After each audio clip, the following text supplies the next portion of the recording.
Hello. Now we're going to look at how to plan the scheduling of a campaign. The first thing we need to think about is what time we want our first attempts to start. I'm going to say my team come in at 9 and give them an hour to get ready for the day, and we'll start the campaign at 10 o'clock. The next setting I'm going to have to decide upon is when I want all of my first attempts to end. So I'm going to say for the calls I load today, I want all first attempts to be complete by 12 o'clock.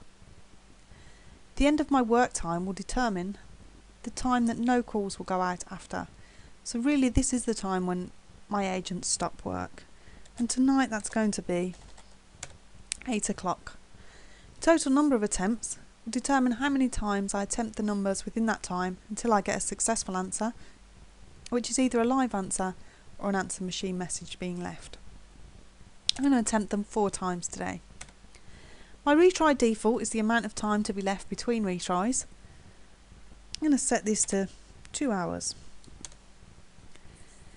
And then I get to decide if I want to handle any retries differently. So if I want to handle it different if there's an answer machine, if it's engaged, or if there's no answer. Now for this I'm going to say, for an answer machine, you can leave it the same as the default. If it's engaged, it probably is worth me calling back after maybe 10 minutes. And if there's no answer, I'm also going to leave that as the default. There's also the ability to change the setting for what you want to happen if the calls aren't finished by the end of the day at 8 o'clock. And with this I can either abandon all unfinished calls, or I can choose to roll them over to the next available work time, which is probably the next day.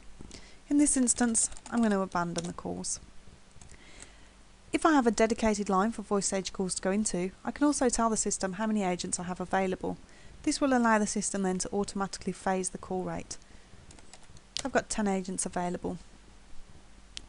And the next setting I need to decide upon is how I want it to handle answer machines. As a default, the system will attempt to leave an answer machine message on the first time it detects an answer machine is available.